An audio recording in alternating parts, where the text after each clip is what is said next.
Hi, I'm Hobie One in Loreto, Baja California Sur. For Red Share Reading, we are reading The House on the Cliff, Hardy Boys, book number 2, Thief at Work, chapter 2. Let's go. Joe was first to slide down the broken window. "Wait a moment, fellows," he called out, "until I unlock this." Quickly, he turned the catch, raised the window, and the other 3 boys stepped inside the library. No one was there, and they ran into the large center hall. "Hello," Frank shouted. "Where are you?" There was no answer. "Maybe that person who was calling for help has passed out, or is unconscious," Joe suggested. "Let's look around." The boys dashed in various directions and investigated the living room with its old-fashioned furnishings, the dining room with its heavily carved English oak set, the kitchen, and what had evidently been a maid's bedroom in days gone by. Now it was heaped high with empty boxes and crates. There was no one in any of the rooms, and the Hardys and their 2 friends met again in the hall. The man must be upstairs, Frank decided. He started up the front stairway, and the others followed. There were several bedrooms. Suddenly, Chet hung back. He wanted to go with his pals, but the eeriness of the house made him pause. Biff and the Hardys sped from one to another of the many rooms. Finally, they investigated the last of them. "Nobody here. What do you make of it?" Biff asked, puzzled. Chet, who had rejoined the group, said worriedly, Maybe the place is haunted." Joe's eyes were searching for an entrance to the 3rd floor. Seeing none, he opened 3 doors in the hall, hoping to find a stairway. He saw none. "There must be an attic in this house," he said. "I wonder how you get to it." "Maybe there's an entrance from one of the bedrooms," Frank suggested. "Let's see." The others ran to where he had discovered a door behind a man's shabby robe hanging inside a closet. This in turn revealed a stairway, and the group hurriedly climbed it, Chet bringing up the rear. Of course. The attic room was enormous. Old newspapers and magazines were strewn about among old-fashioned trunks and suitcases. But there was no human being in sight. "I guess that cry for help didn't come from the house at all," Biff suggested. "What'll we do now?" "Look outdoors? I guess we'll have to," Frank answered. He started down the steep stairway. Reaching the foot, he turned the handle of the door, which had swung shut. To his concern, he was not able to open it. "What's the matter?" asked Chet from the top of the stairway. "Looks as if we're locked in," Frank told him. "Locked in?" Chet wailed. "Oh, no!" Frank tried pulling and pushing the door. It did not budge. "That's funny," he said. "I didn't see any lock on the outside." Suddenly, the full import of the situation dawned on the 4 boys. Someone had deliberately locked them in. The cries for help had been a hoax to lure them into the house. "You think somebody was playing a joke on us?" Biff asked. "Pretty rotten kind of joke," Chet sputtered. Frank and Joe were inclined to think that there was more to it than a joke. Someone had seen a chance to steal a valuable telescope and 2 late-model motorcycles.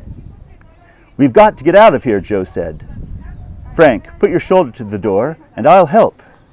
And before the wind blows this thing over, allow me to throw my backpack as a weight on my little stand." "Oh, my goodness." That's better. Fortunately, the door was not particularly sturdy and gave way easily. Frank glanced back a moment as he rushed through and saw 2 large hooks which he had not noticed before. There's a dog that's come over to see me. They had evidently been slipped into the eyes and had been ripped from the framework by the crash on the door. The other boys followed, running pell-mell through the hallway and clattering down the stairway. They dashed out the front door, leaving it open behind them. To their relief, the telescope still stood at the edge of the cliff, pointing seaward.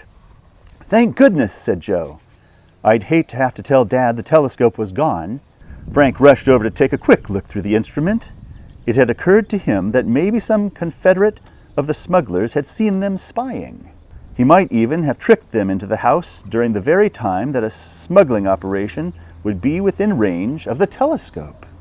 When Frank reached the edge of the cliff and tried to look through the instrument, he gasped in dismay. The eyepieces from both the finder and the telescope tube had been removed. As he turned to tell the other boys of his discovery, he found that they were not behind him. But a moment later, Joe came running around the corner of the house, calling out. The motorcycles are safe. Nobody stole them.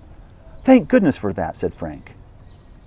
Chet and Biff joined them and all flopped down on the grass to discuss the mysterious happenings and work out a plan of action. If that thief is hiding inside the house, I'm going to find him, Joe declared finally. I'm with you, said Frank, jumping up. How about you, Biff, guarding the motorcycles, and Chet, take charge of the telescope? That way both the front and back doors will be covered too, in case that thief comes out. Okay, the Hardys' friends agreed. As Frank and Joe entered the front hall, Joe remarked, There's a back stairway. If we don't find the person on the first floor, I'll take that to the second. You take the front. Frank nodded and the search began. Not only the first, but the second and attic floors were thoroughly investigated without results. There's only one place left, said Frank, the cellar. This area also proved to have no one hiding in it. I guess our thief got away, Frank stated. And probably on foot, Joe added. I didn't hear any car. Did you? No, maybe he went down the cliff and made a getaway in a boat, Frank suggested. In complete disgust, the Hardys reported their failure to Biff and Chet. Then they packed up the telescope and strapped it onto Frank's motorcycle. We may as well go home, Joe said dolefully. We'll have a pretty slim report for Dad. Slim, said Biff. I haven't had so much excitement in 6 months. The boys climbed aboard the motorcycle. As the Hardys were about to start the motors, all 4 of them froze in the seats. From somewhere below the cliff came a demoniacal laugh. Involuntarily, the boys shuddered. Let's get out of here, Chet urged. Frank and Joe had hopped off the motorcycles and were racing in the direction from which the eerie laughter was coming. It may be another trap, Chet yelled out after them, but the Hardys went on. Just before they reached the edge of the cliff, they were thunderstruck to hear the laughter coming from a completely different area. It was actually in back of them. What gives? Joe asked. Search me, his brother answered. The ghost must have a confederate. If this is interesting to you, please be sure to boop the like button. You'll help the video spread to other people. Thank you very much. The brothers peered over the edge of the cliff, but could see only jagged rocks that led to the booming surf below. Frank and Joe returned to their chums, disappointed that they had learned nothing and had no explanation for the second laugh. I'm glad it stopped anyhow, said Chet. It gave me goose pimples and made chills run up and down my spine. Biff looked at his wristwatch. I really have to be getting home, fellows. Sorry to break up this manhunt. Maybe you can take me to a bus and come back. The Hardys would not hear of this and said they would leave at once. They had gone scarcely a mile when the motor on Frank's cycle sputtered and backfired, then died. A swell time for a breakdown, he said disgustedly as he honked for Joe to stop. Joe turned around and drove back. What's the matter? Don't know, Frank dismounted. It's not the gas. I have plenty of that. Tough luck, said Joe sympathetically. Well, let's take a look at the motor. Better get out your tools, Frank. As Frank opened the toolbox of his motorcycle, an expression of bewilderment came over his face. My tools, he exclaimed. They're gone. The others gathered round. The toolbox was indeed empty. Are you sure you had them when you left Bayport? Chet asked. Of course I did. I never go anywhere without them. Biff shook his head. I suppose the guy who took the eyepieces stole your tools, too. Joe dashed to the toolbox on his own motorcycle and gave a cry of dismay. Mine are gone, too. That is the end of Chapter 2. Thank you for joining me. I'll see you again for Chapter 3. Bye.